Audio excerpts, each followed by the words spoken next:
The Chimu, overextended kingdom on the edge of the Andes.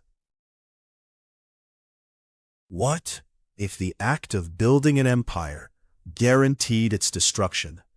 Along Peru's arid Pacific coast, one civilization stretched itself so thin across the desert that when a stronger enemy arrived, there was almost nothing left to defend. The Chimu dominated the northern coast of present-day Peru for roughly 4 centuries. At their height, they controlled over 1,000 kilometers of coastline, a strip of territory so extensive it made them the largest empire in the Americas before the Inca rose to challenge them. Their capital, Chan, sat just inland from the sea near modern Trujillo. Built almost entirely of adobe mud brick across roughly 20 square kilometers, it was the largest pre-Columbian city in South America, a monument to administrative ambition rising from one of Earth's driest environments. Those walls weren't merely functional. They were covered in elaborate geometric reliefs, fish, pelicans, waves, signaling that the Chimu understood their world as fundamentally coastal, bound to the Pacific and its resources. Here's the geographic trap the Chimu never fully escaped. Peru's coast isn't one continuous territory. It's a series of isolated river valleys, each separated by stretches of barren desert. Connecting them required constant logistical effort, and that effort created a condition where the physical setting itself multiplied the consequences of any threat. To hold their empire together, the Chimu built canal systems, some stretching over 70 kilometers, to move water between valleys. That engineering was a feat. It was also a precise vulnerability. Damage one canal, and entire regions starved. A logistical achievement had become a single point of failure. Geographic vulnerability is the condition where a civilization's physical setting multiplies the consequences of any threat, military, environmental, or economic.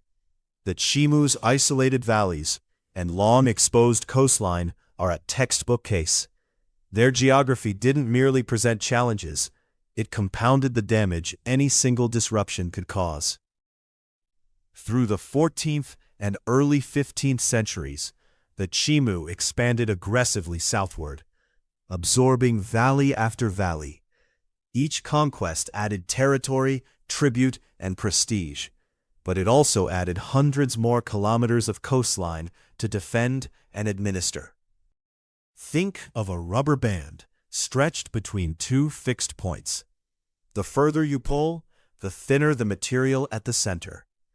The Chimu's administrative and military resources were being distributed across an ever longer, ever thinner strip of desert coast. Meanwhile, high in the Andes above the Chimu coast, a different empire was consolidating power. The Inca, based at Cusco, had spent decades building a highland state with a radically different geographic logic: mountains instead of desert strips. Pachacuti, the Inca ruler who transformed Cusco from a regional city into an imperial capital, focused first on highland consolidation. He didn't immediately push down toward the Chimu coast. That ambition he left to his son.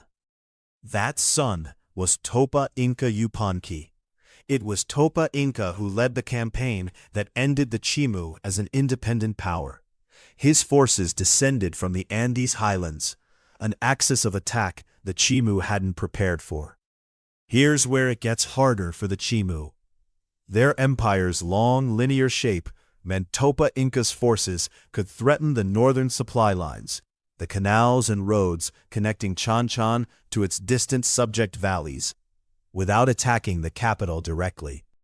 Archaeological surveys of the Chimu canal systems show evidence of disruption and abandonment during the late 15th century. When those water channels failed, agricultural production in the subject valleys collapsed, exactly the fragility their geography had always promised. Overexpansion isn't simply a matter of stretching too far. It's the moment when maintaining existing territory consumes more resources than acquiring new territory generates. The Chimu had crossed that threshold years before Topa Inca arrived. The Inca held a logistical advantage the Chimu couldn't match. Their highland road network, the Kapak Nan, allowed rapid movement of armies and supplies across mountain terrain. The Chimu's coastal roads ran parallel to the threat, not perpendicular to it. Here's the counterintuitive truth that makes the Chimu story more than ancient tragedy.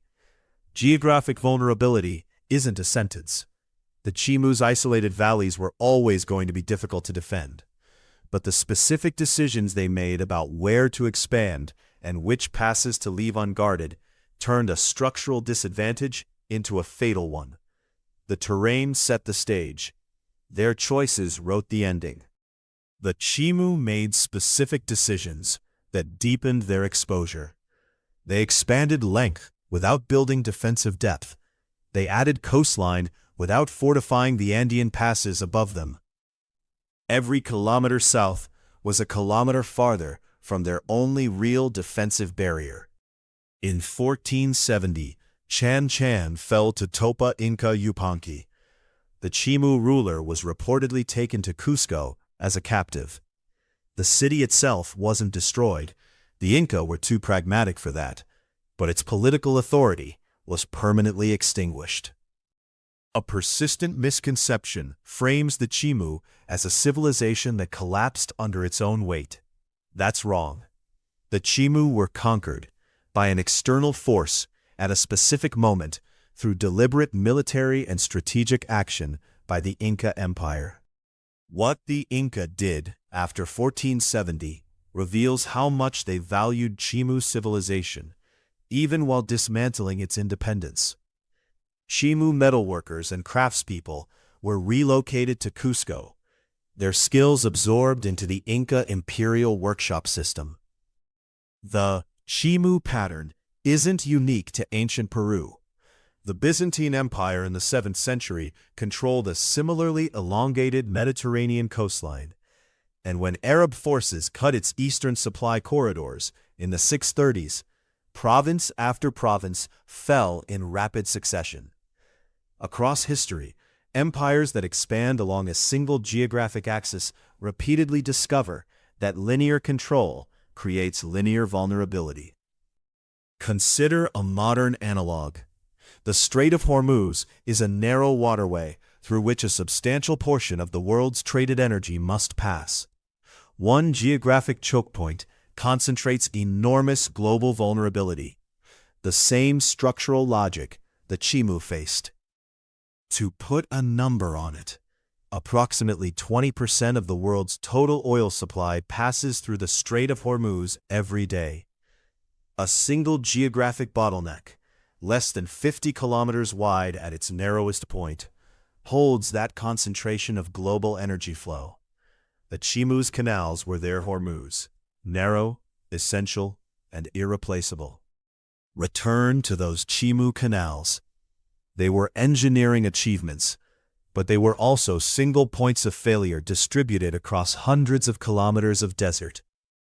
The Inca didn't need to conquer every valley. They needed to threaten the water. This reveals something precise about how the Inca conquered the Chimu. They weren't simply a larger army overwhelming a smaller one.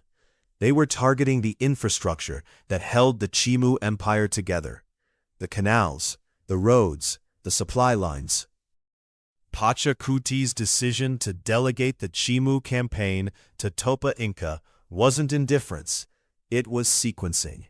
The highlands had to be secured first.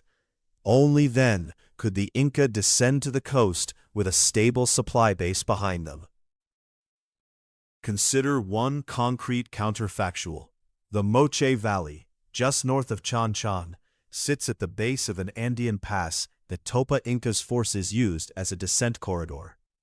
Had the Chimu garrisoned that pass, a defensible position controlling the approach to their capital, the Inca campaign would have faced a fundamentally different first obstacle.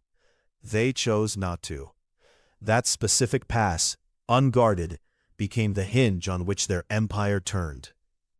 The Chimu's southernmost significant conquest was the Chincha Valley, roughly 600 kilometers from Chanchan. Every supply convoy, every administrative messenger, every military reinforcement bound for Chincha had to travel that entire distance through open desert, supplied, defended, and administered from a capital that never moved. 600 kilometers of exposure for one more valley of tribute. The irony worth noting, the Inca Empire, which conquered the Chimu by exploiting overexpansion, would itself fall less than a century later to a force that understood how to target imperial infrastructure, the Spanish, under Francisco Pizarro in 1532. The Inca campaign against the Chimu offers a precise lesson that modern infrastructure planners and military strategists still apply. The most efficient way to destabilize a distributed system is not to attack its edges, but to sever its connective tissue. Power grids, supply chains, and water networks all share the Chimu Canal problem. They're only as resilient as their least protected junction. So here's what the Chimu actually teach us, in terms you can use. Any system, an empire, a supply chain, a city's water infrastructure, that depends on long, thin connective links without redundancy isn't just vulnerable. It's waiting for someone sharp enough to find the one junction that holds everything together. Build in redundancy, or someone else will find your canal. Thanks for watching. If you enjoyed this video, subscribe for more.